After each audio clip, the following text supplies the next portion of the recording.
Thank you. Good evening, everyone. At 11 p.m. on May 3rd, my mother, who was 77 years old at the time, Aichung Guite, my sister-in-law, 13-year-old niece, 5-year-old twin boy and girl, and 2-year-old nephew were attacked by an evil and misguided Meitei Hindu mob. They ran a few doors down to a Meitei Hindu neighbor's house to hide in his dirty, dingy storehouse. There were so many mosquitoes, my mother says. The children were so good. They did not cry or make a noise. They huddled there for over 3 hours as mayhem continued around them. They heard the sounds of stones, sticks, rocks, cars and gas cylinders bursting into flames.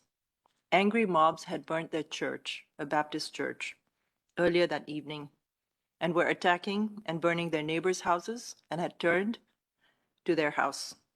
They escaped with their lives and the clothes they were wearing, while our beautiful family home was burned and looted. The mob even came back to burn the house again the next day on May 4th. To date, over 7,000 Kuki-zo tribal homes have been burned and destroyed. The attack on my mother was the attack on Paiteveng in Imphal, India. In Dallas, Texas, where I live, it was 1:30 p.m. in the afternoon when my sister texted me, "Have you talked to Mom?" I had no idea. I had no idea this fight had been brewing for a while, that our people had been fighting for our people, our lives, our lands. I'm ashamed to say that if my home had not been burnt that night, I might still not have been drawn into this fight. Today is the 19th of September, 2023. It has been 139 days since this crazy evil mob attacked my family home and my mother. They burned and stole not just everything my family owned in that house, but all our books, our photo albums, our memories, our refuge, and our peace of mind. It is now 76 years since India gained its independence and formed a fledgling nation, a sovereign, socialist, secular, democratic republic. Every single day, I get madder and madder at the inaction and utter ineptitude of the Indian government, and at the US and other Western governments and intergovernmental organizations for their inaction. I'm angry, frustrated, humiliated, and sad. In 139 days, over 6,500 complaints have been filed with the police. These complaints are a desperate plea by people following process and the laws of the land, while the government and the police itself are not following the rule of law and have instead allowed the rule of mob to run rampant like a virus in Manipur and throughout India. Over 300 plus people have been killed. The government of India does not acknowledge the full body count. Many bodies have not been returned to their families.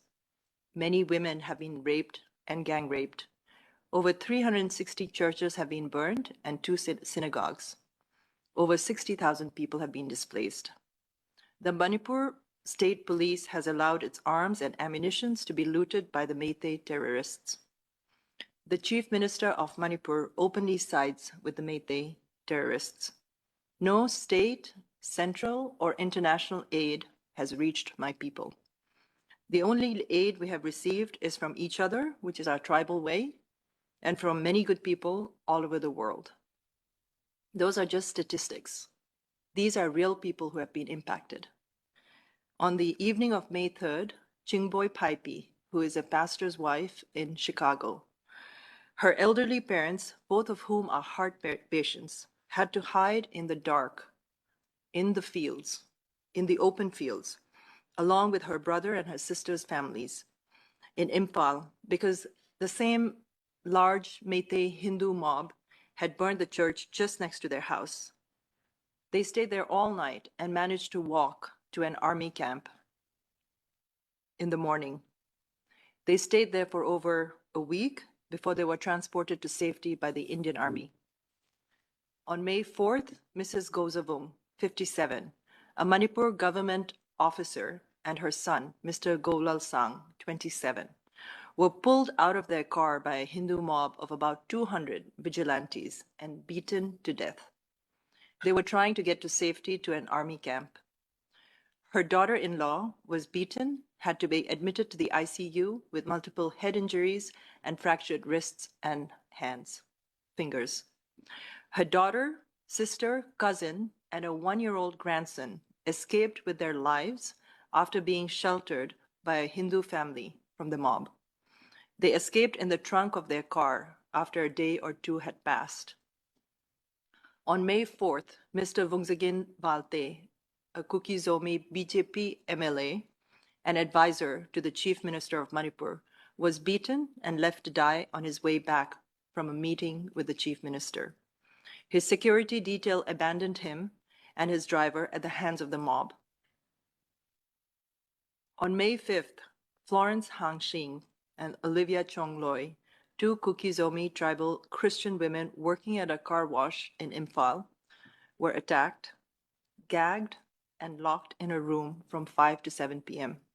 They were tortured and gang raped. When the room was finally opened after 7 p.m., they were dead, their bodies mutilated. The room was filled with a horrifying mixture of blood, flesh, and hair. On May 6th, Mrs. Tiandam Baipe, a 45-year-old widow and mother of two, was killed. Her head, hands, and legs chopped off. She was also burnt with her house.